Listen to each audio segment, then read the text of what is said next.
Salve galera, tudo bom com vocês? É o professor Stoess que vos fala diretamente do canal Inacreditável História. E aí galerinha, tudo bem com vocês? Bom galera, é o seguinte, hoje a gente vai estar na nossa segunda videoaula de Geografia. Exato, o canal é de História, mas a gente também fala de Geografia. E hoje mais especialmente, ou especificadamente, a gente vai estar falando de um tema que particularmente eu gosto muito. A gente vai falar de estruturação econômica, política e social. Em termos mais leigos, é uma geopolítica. Todo o contexto que envolve a política do mundo, a política global. Certo, meus alunos? Não demora, tá? Fiquem aí, rapidinho eu estou de volta. Se liga na vinheta, mas aproveite aí, já deixe o seu joinha, curta, comente, se inscreva no meu canal, que eu sempre estarei aqui trazendo todo o melhor conteúdo para vocês, tá? Vejo vocês logo logo!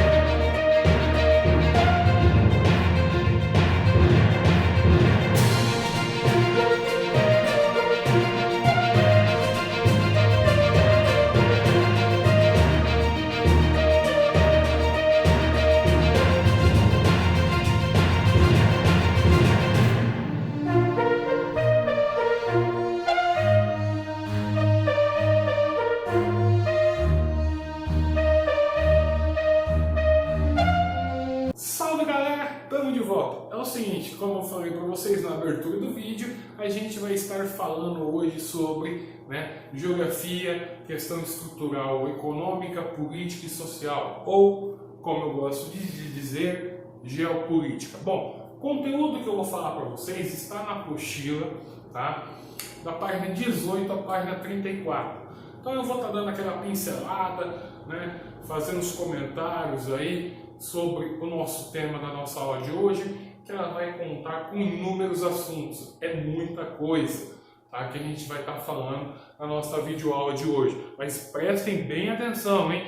Façam as anotações devidas aí, porque vocês não se percam e a gente vai estudando, e vai chegar no ponto perfeito aí para vocês estarem passando no concurso. Bom, galera, o primeiro tema que a gente vai falar na nossa videoaula de hoje é o capitalismo.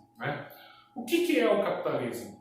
Bom, a gente vive num mundo capitalista, tudo aquilo que gira em torno do dinheiro, Mas o que significa isso? Vocês já devem ter ouvido falar, tal país é capitalista, outros não são capitalistas, são socialistas, tal. Mas o que significa de fato o termo capitalista?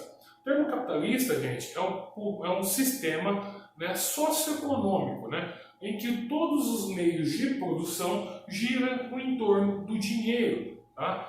E o que é o capitalismo de fato? O capitalismo é o seguinte: toda mercadoria que é produzida em um país ela é destinada para a venda. Ela não fica só no consumo próprio, tá? Ela fica destinada para a venda. Outra coisa importante em virtude do capitalismo: o trabalhador. O trabalhador ele recebe pelo aquilo que ele produz, certo? Esse é o sistema. Isso engloba no capitalismo, nesse sistema. Tá? E todos os tipos de negociações, dentro desse modelo político capitalista, ele gira em torno do dinheiro. Ou seja, todas as transações são feitas através do dinheiro, da moeda em espécie. E também, dentro da questão do capitalismo, o capitalismo ele pode admitir ou demitir trabalhadores, ou seja, ele emprega e desemprega ao mesmo tempo, já que ele é dono de tudo, desde o capital à propriedade. Então esse é o que cerca o capitalismo, o significado, o conceito de capitalismo é basicamente isso. E dentro desse conceito de capitalismo, eu divido ele em três fases. Tá? O capitalismo é dividido em três fases. A primeira delas é o capitalismo comercial. Tá? O que é o capitalismo comercial? Ele viveu no auge, se deu no auge no início do século XV até o século XVIII. Tá? E na época ele não era chamado de capitalismo comercial, ele era chamado de mercantilismo, ou seja, as transações de mercado, né? Porque naquela época começavam a surgir aí os comércios, né? Surgindo os comércios, você tem as mercadorias. Tendo as mercadorias, você vai ter a troca de produtos, ou seja, você vai fazer mercado com aquilo que você produz. E as grandes potências da época, Inglaterra, França, Espanha, Portugal, Holanda, todos esses países aderiram, né, esse sistema mercantilista ou capitalismo comercial. Tá? E aí, né, eles exploravam as terras, as joias, né, os metais preciosos, comercializavam escravos, né? Então era uma forma de eles arrecadarem dinheiro para ficarem cada vez mais ricos. A segunda fase do nosso capitalismo é o capitalismo industrial, ou seja, é o processo de transição onde a gente passa do capitalismo mercantilista, né, ou capitalismo comercial, e passa para o capitalismo industrial, ou seja, com o surgimento da indústria. A gente vai ter aí as revoluções industriais, porque tem até nesse momento, até o século XVIII, o que acontece dentro desse processo de transição do capitalismo comercial para o capitalismo, né, industrial. O capitalismo comercial ele era basicamente estruturado na forma do pequeno produtor, tá? Para ficar bem claro para vocês entenderem. Era o pequeno produtor.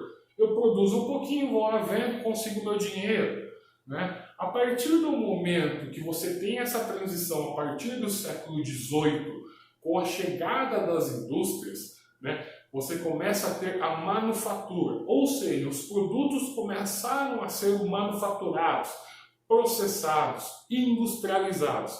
E aí a gente tem a Revolução Industrial, que marca a fase desse capitalismo industrial. E a terceira fase é o capitalismo financeiro, que logo após a Segunda Guerra Mundial, as empresas, né, começaram a explorar os meios de produção por causa da alta concorrência. Você tem inúmeras empresas surgindo. Isso eu estou falando, meus alunos, a partir, né, da década de 50, o pós-Segunda Guerra Mundial, em meados, né, dos anos 40, né, final dos anos 40, início dos anos 50. Então a gente vai ter aí o capitalismo financeiro. Bom, meus alunos, o capitalismo, propriamente dito, ele surge na Europa no final lá da Idade Medieval. E ele surge através do advento da massa de trabalhadores. Pois o que acontecia naquela época? Os trabalhadores eles começavam a ganhar mais força, né? Onde vai surgir ali as pequenas manufaturas, como eu disse agora há pouco. Então surgem as pequenas manufaturas, então eles começam a se organizar numa nova classe social, né? Qual classe social que era essa? Vocês devem estar me perguntando. Eu respondo, é a burguesia, exatamente, pois ela vai se organizar em torno do rei, para se fortalecer, ou seja, a burguesia surge como essa nova classe social e ali ela vai se juntar em torno do rei, onde ela possa vender as suas mercadorias. E nisso também o rei também vai tirar proveito dessa situação, cobrando impostos. Então a burguesia chegando mais perto ali, ela vai tentar negociar esses impostos, tal. E aí vai surgir a primeira forma de capitalismo em larga escala, que passou de pequenas feiras, né, aquelas feirinhas igual a gente tem em pequenas cidades, para os grandes mercados. A partir daí, né, o Estado, exercendo o seu direito de poder absoluto, ele passa a controlar e buscar, naquela época, tá, lá do início do século XV até o século XVIII, em suas colônias, os metais preciosos, ouro, prata, ferro, cobre, garantindo assim, né, que eles se tornassem cada vez mais ricos e poderosos. Era uma forma de você garantir riqueza naquela época. E aí, o que a gente tem em torno desse capitalismo? Né? A gente tem a transnacionalização do capital. Olha que nome chique, transnacionalização do capital. Nossa! É bonito, né? Bom, a transnacionalização, ela foi um fenômeno que ocorreu juntamente no mesmo período do capitalismo financeiro, tá? Onde começou a ser notado lá em meados da década de 60, com impacto direto sobre a economia mundial.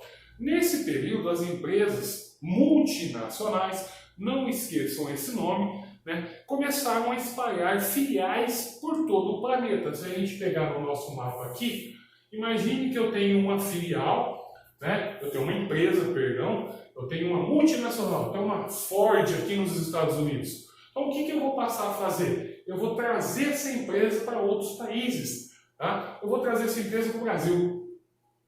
Ou vou levar essa empresa lá para a Austrália. Então ela começa a se expandir. Então as suas filiais passaram a exercer mercado em diversos países.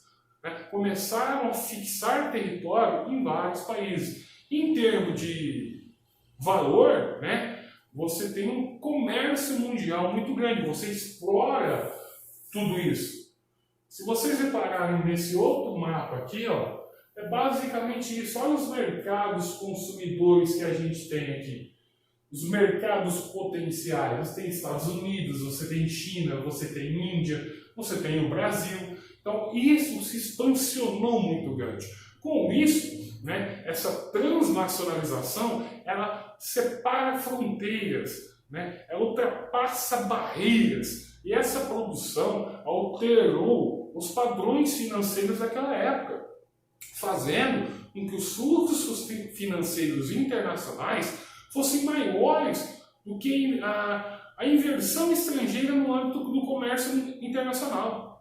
E esse fenômeno, para vocês terem uma ideia, ele foi cada vez sendo mais intensificado com essas multinacionais, essas empresas globais, essas empresas que estavam espalhadas aí no mundo inteiro. E ele foi um processo marcado pela formação de grandes conglomerados de empresas.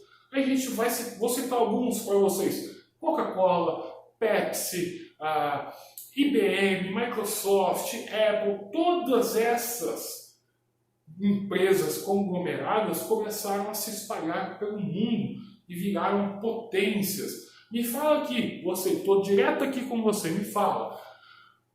Quando a gente pensa em refrigerante, qual que é o primeiro nome que vem na cabeça? Coca-Cola. Ela se consolidou, ela se consolidou nesse mundo todo.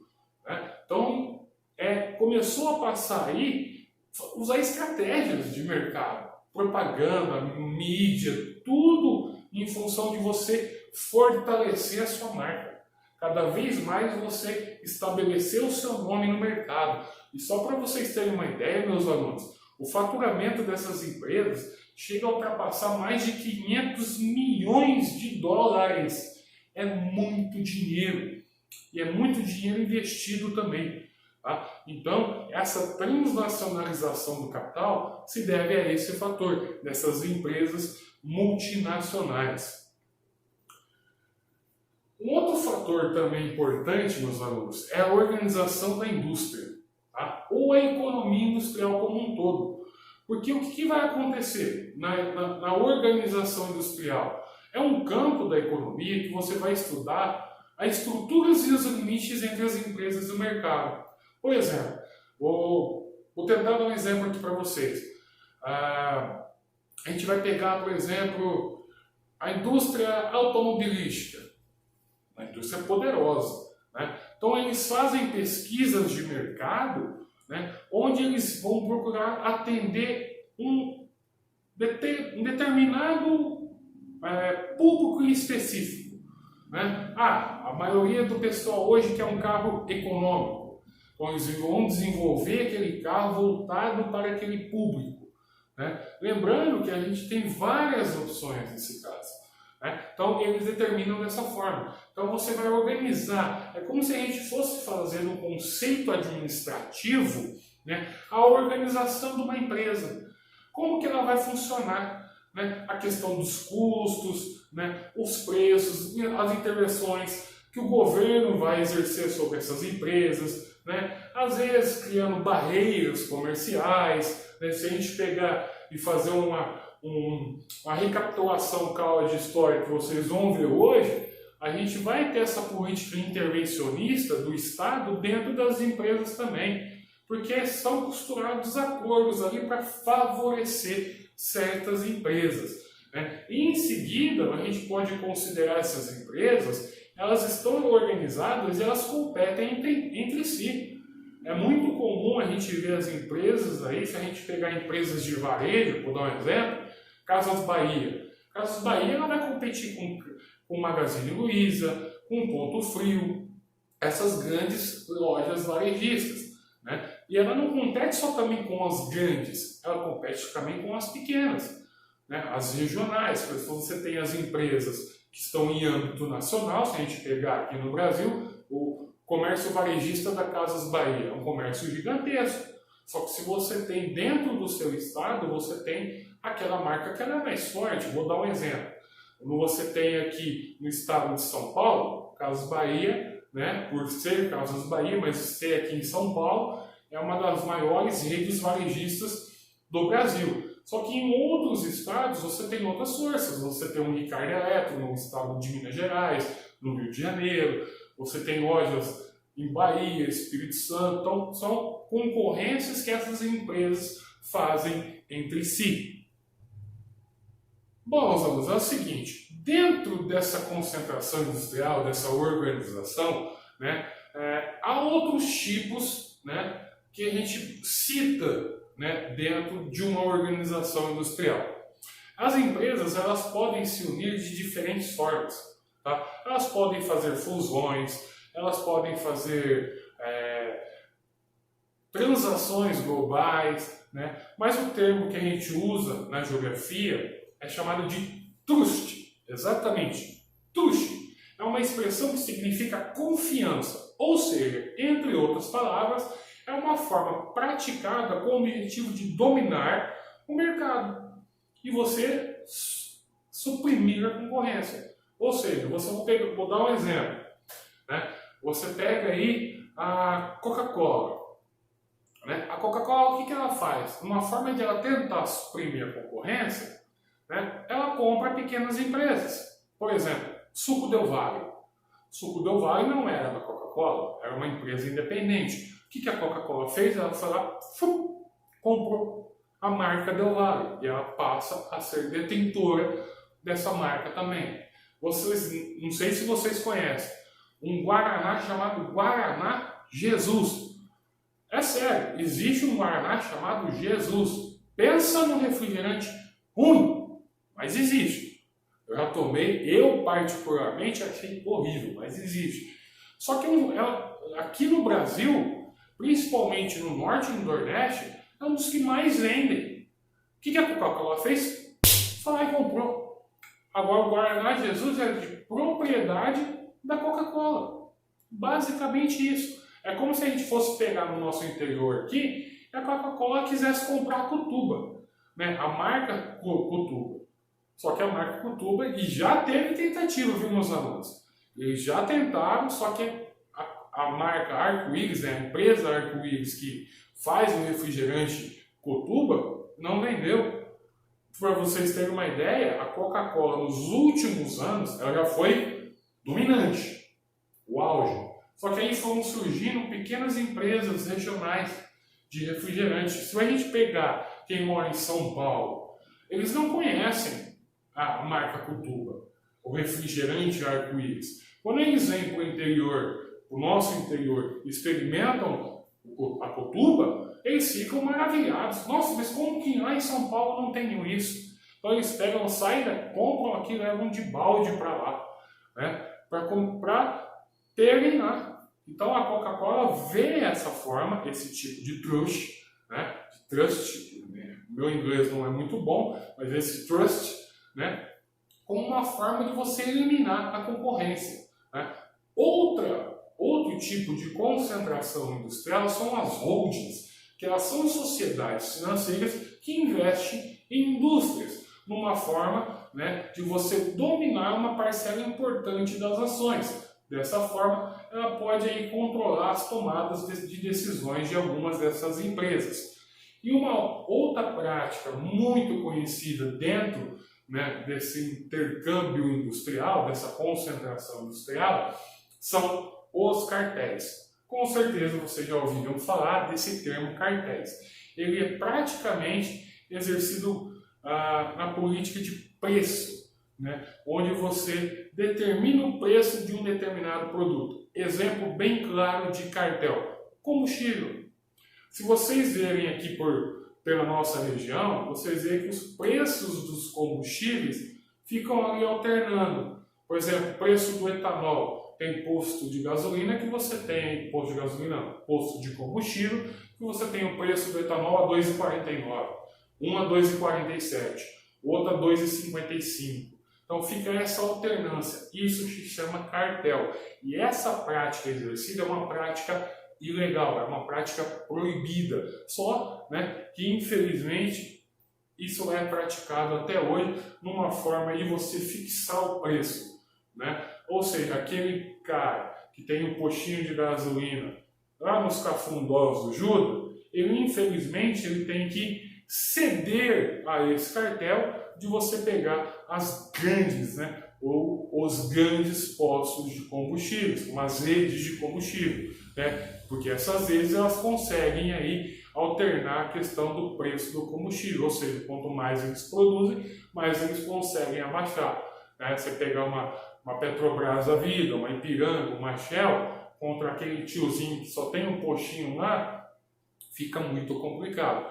E essa prática de cartel é uma prática criminosa e é proibida, mas infelizmente, né, é muito comum a gente ver essa prática aí no nosso Brasilzão afora. E aí galera, é o seguinte, agora eu vou estar falando com vocês de um outro tema muito importante da geopolítica, que é o Estado. É o Estado. Professor, mas como assim Estado? O Estado, tá, ele corresponde a um conjunto de instituições no campo político. Por isso que quando eu disse logo na introdução dos temas que eu mais gosto, da geopolítica, porque engloba esses fatores, né? O Estado ele se organiza com o espaço e com o seu povo ou sua nação, né? E para que o Estado ele possa existir, o que é necessário? É necessário que ele possua o seu próprio território, exatamente, seu próprio território, exatamente, né? E exerça aí, né, sobre esse Estado, essa nação, esse território, a sua cidadania. Ou seja, o Estado deve ser a autoridade máxima, né, na área em que ele corresponde. O Brasil é a autoridade máxima dentro dos seus estados, aí cada estado tem a sua autoridade máxima. E os elementos essenciais para a formação de um Estado, sem contar o território, a população e a soberania, que é garantido a eles, por meio de leis, o estabelecimento das suas fronteiras.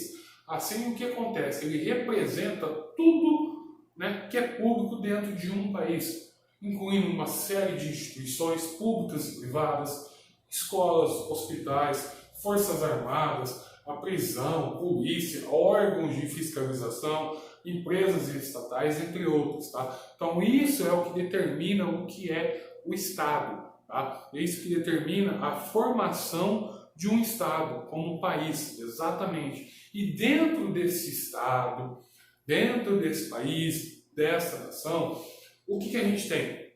A gente tem as organizações econômicas. Tá? Todo Estado, todo país, né, ele tem a sua organizaçãozinha econômica.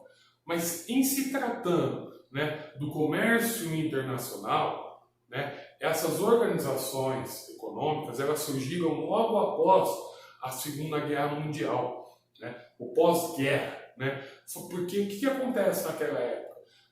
O mundo passa por uma mudança muito grande, uma mudança muito drástica, e vários produtos ali começaram a ser comercializados. E esses produtos, né, foram surgindo assim as organizações econômicas, que eu particularmente gosto de chamar de blocos econômicos. Eu vou dar um exemplo para vocês. Você tem, por exemplo, a SECA, a Comunidade Europeia do Carvão e do Aço. Ela vai tratar do quê? Justamente do seu produto principal, do carvão e do aço. você tem a Associação Europeia de Livre Comércio, a AELC, né? A sigla, né? Associação Europeia de Livre Comércio, ou seja, tudo que é comercializado ali na Europa.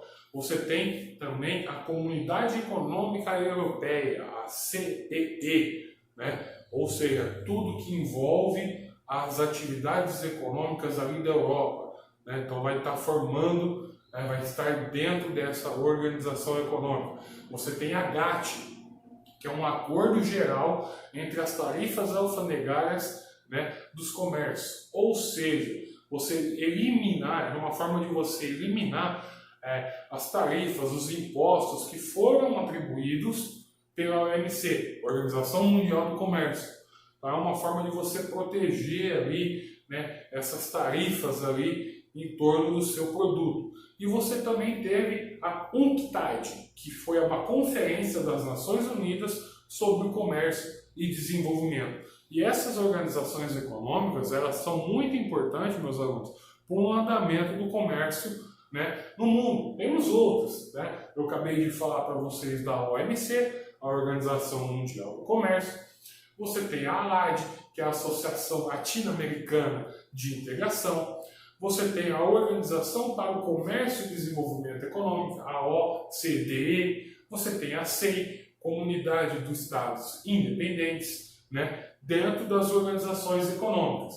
Só que dentro das organizações econômicas, a gente tem um desmembramento, que são as principais organizações financeiras. Já é um outro patamar. O que você tem? Você tem o BID, Banco Internacional de Desenvolvimento, né? É um banco que vai inserir dinheiro para você desenvolver um determinado país.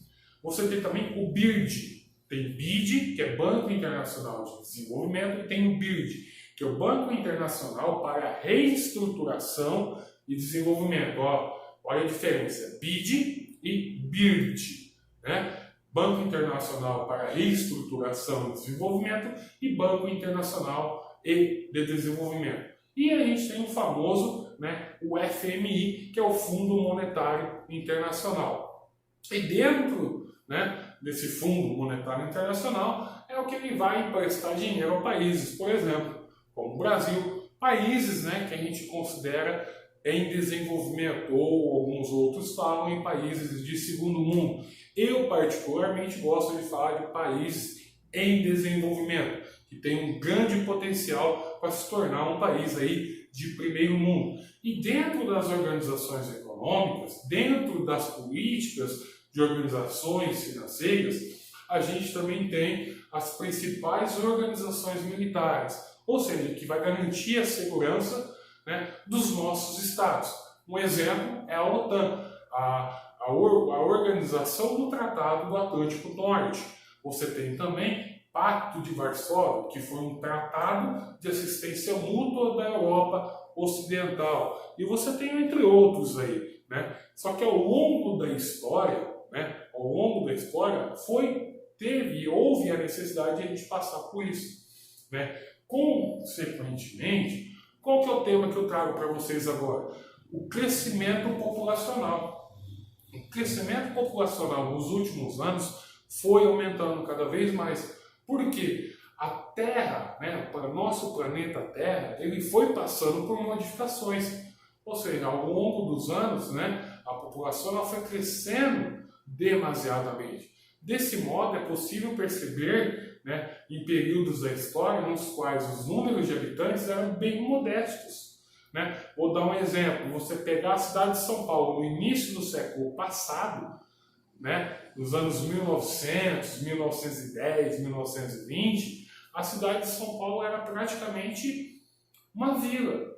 Pega hoje São Paulo em 2020, olha a megalópole que essa cidade se tornou. Ou o estado de São Paulo, né, como ele se tornou um grande estado, né? Então, antigamente, o crescimento populacional ele significa essa alteração, né, no número da população de forma positiva.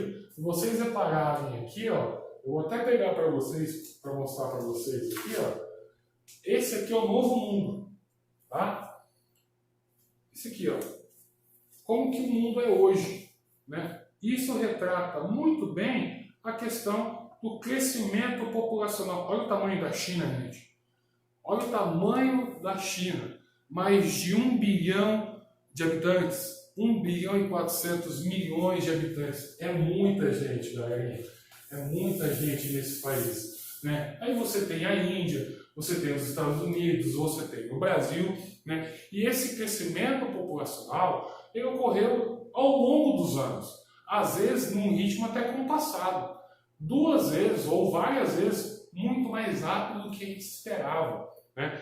Um bom exemplo desse crescimento populacional veio a partir do século XX, né? A partir do século XX, esse crescimento populacional ele aumentou cada vez mais, só para vocês terem uma ideia. Bom, meus alunos, dentro da geopolítica, outro tema importante que eu não posso deixar de falar para vocês é a divisão internacional do trabalho, a DIT. Ela é a distribuição da produção econômico-industrial, né, dentro de um país, considerando, né, que é possível, dentro de um único país, que ele seja um potencial produtor de todas as mercadorias. Estados Unidos, China, né? E ela se divide no campo da especialização produtiva, né, pelas diversas partes da Terra.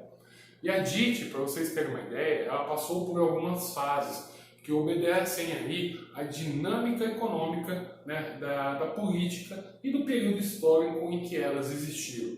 Bom, a primeira DIT, né, ela tem início lá no final do século XV, né, e ao longo de todo o século XVI, período de início das grandes navegações, né, da expansão, né, europeia pelo mundo, pois o capitalismo concentrava ali a sua fase inicial no capitalismo comercial, aquilo que eu falei para vocês, né? E esse período ele era caracterizado pela manufatura, ou seja, a produção manual, a partir da extração de matérias-primas, né? E o acúmulo de minérios, os metais preciosos, né? A partir das nações ali. Com isso, meus alunos, aqueles locais que foram colonizados, né, pelos países europeus, eles exerciam a função do quê? De produzir, a partir da exploração de seus recursos naturais. Exemplo, a chegada dos portugueses ao Brasil.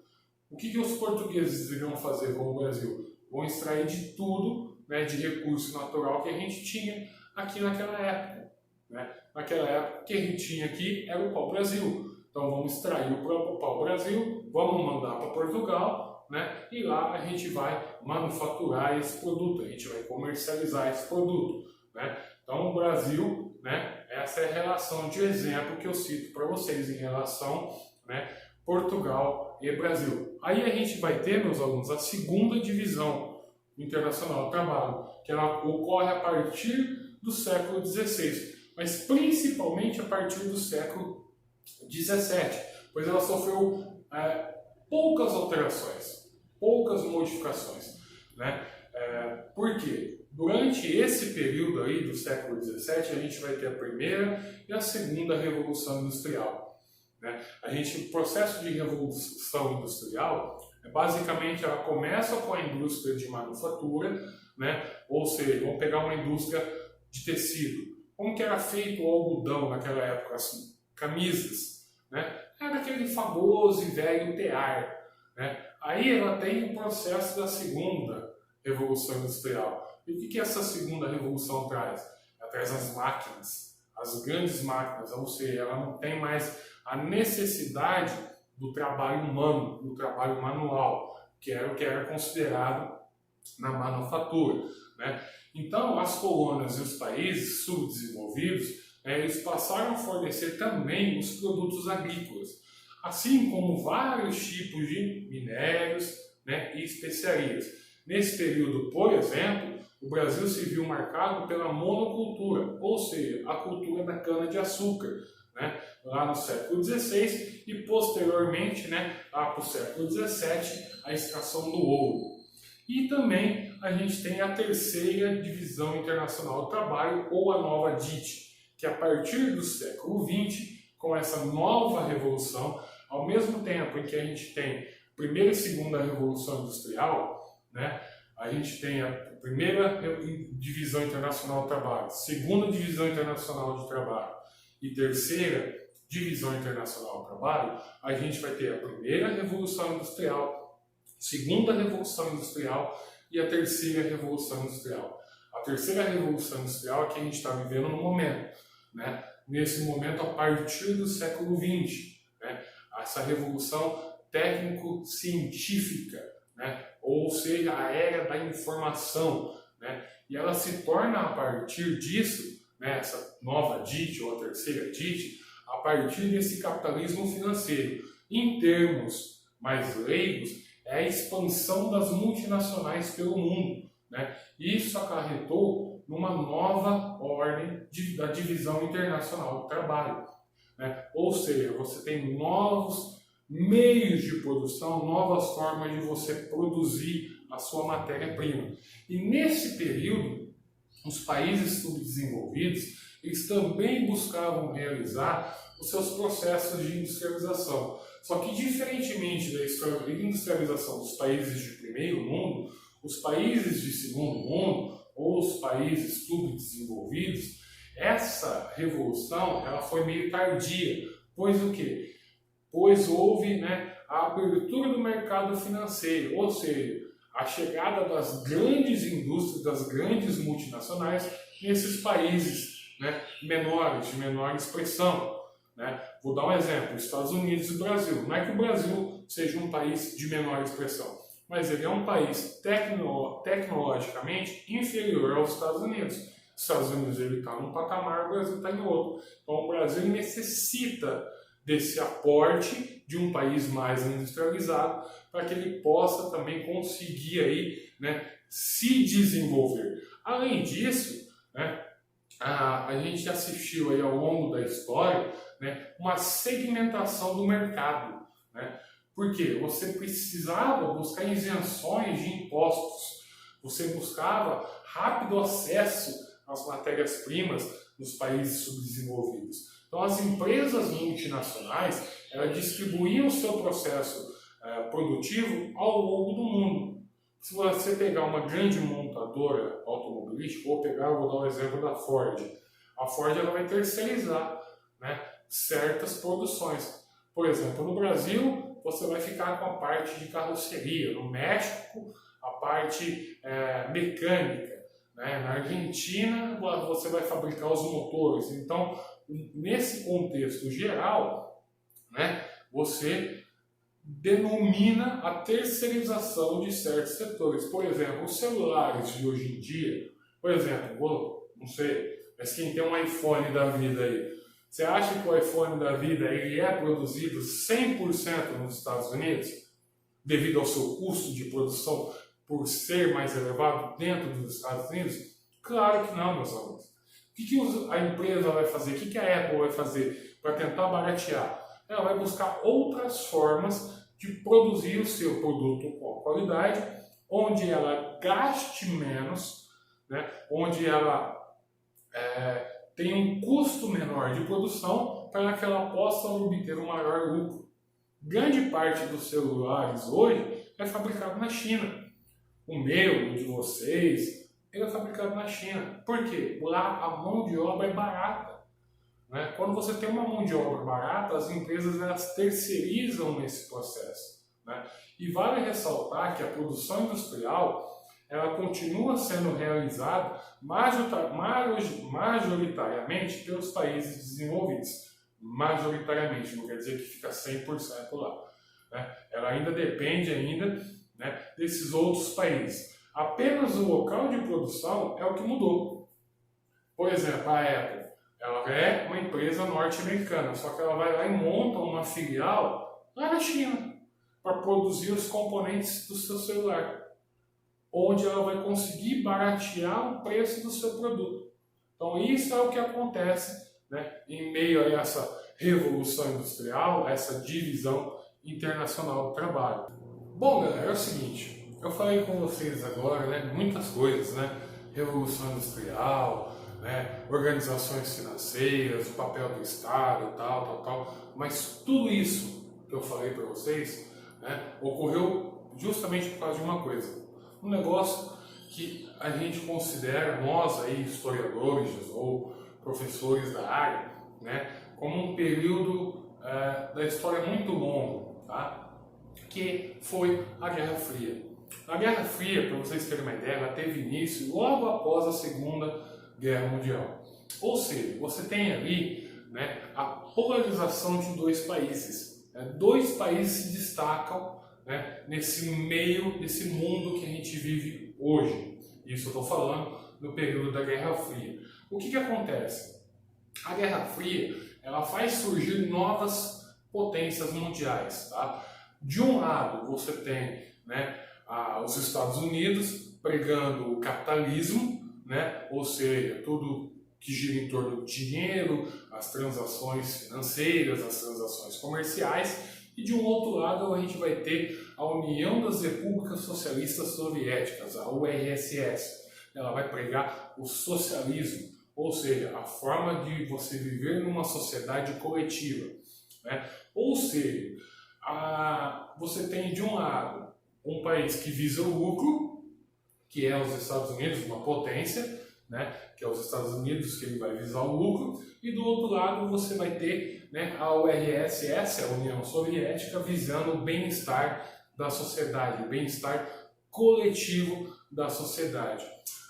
Causas dessa Guerra Fria foi o seguinte: o mundo vivia o medo de a gente ter uma nova guerra mundial, ou uma terceira guerra mundial. Com isso, o mundo ele ficou assustado.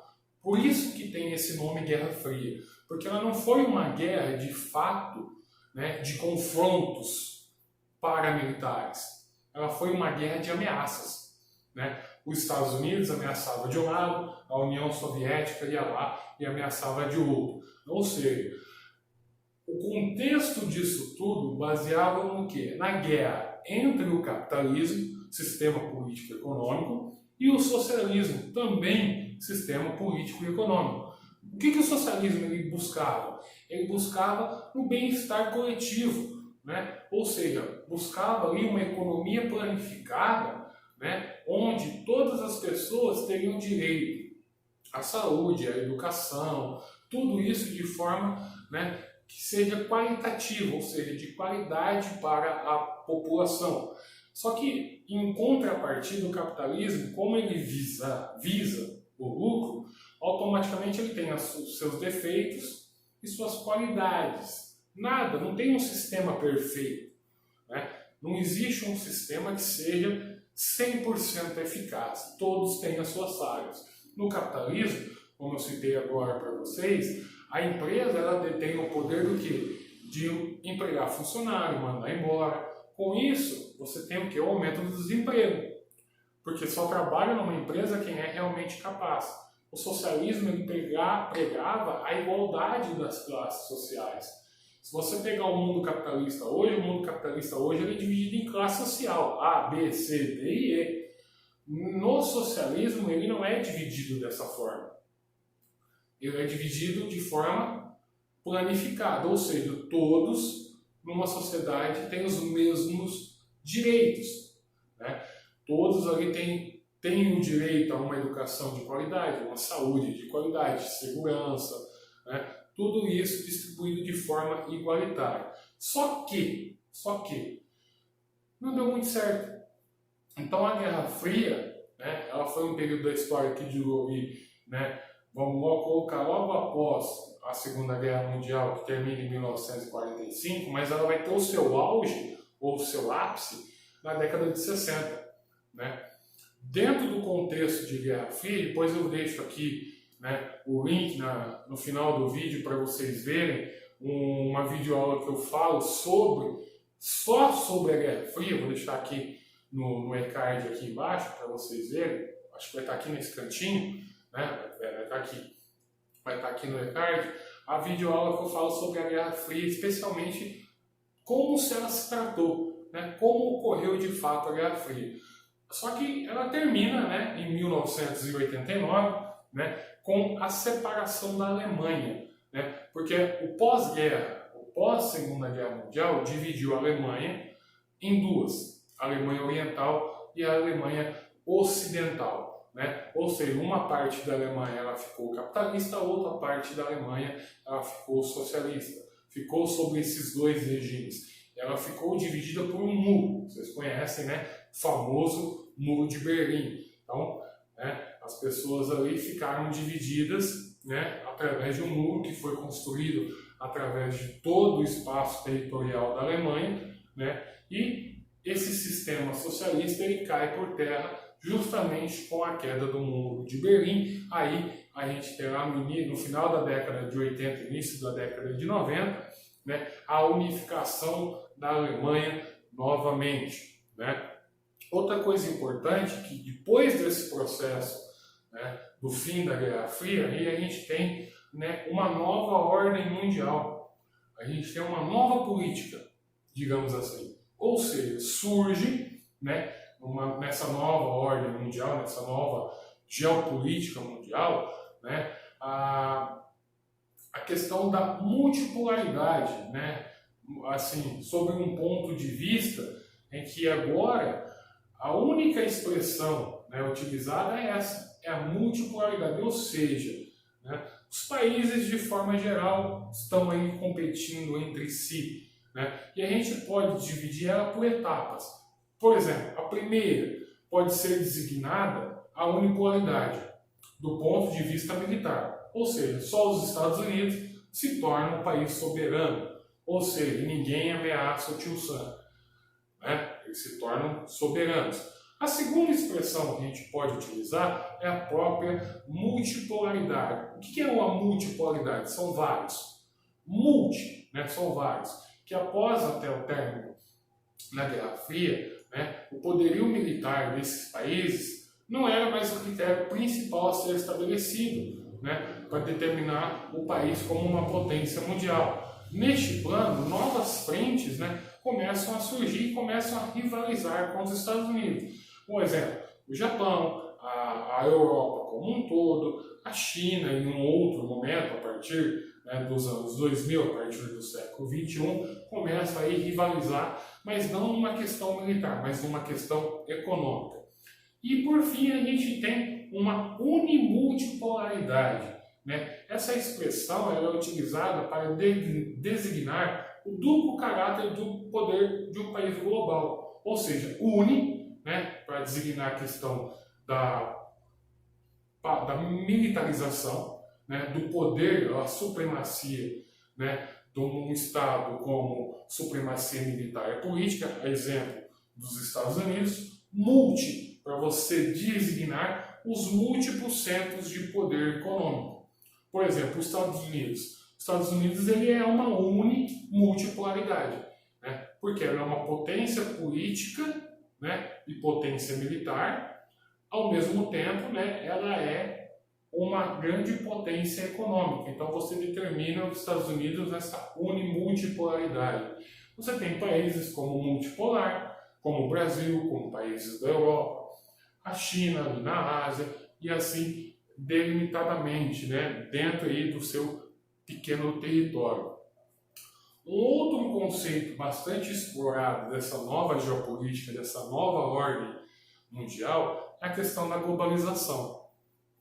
Muito fácil explicar isso para vocês. Por quê? O mundo se tornou global. Olha, para vocês terem uma ideia, eu estou gravando uma aula para vocês verem aí em casa, né? Ou seja, a tecnologia nos proporciona isso, né? O mundo se torna global, o acesso à informação é muito mais rápido, né? Hoje a gente tem as notícias na palma da nossa mão, com o nosso celular, né? A gente tem a internet, a gente tem os meios de telecomunicação, né? Jornal, ainda que meio, né? O jornal está numa fase decadente, o jornal como papel impresso, né? Mas o jornal, né, ainda fonte de informação, os telejornais, né, na televisão, né? E hoje a gente tem as multiplataformas, né? Por exemplo, o YouTube, né, que é uma forma de você gerar conteúdo, é uma forma, né, de você mundializar tudo isso, ou seja, todo mundo tem acesso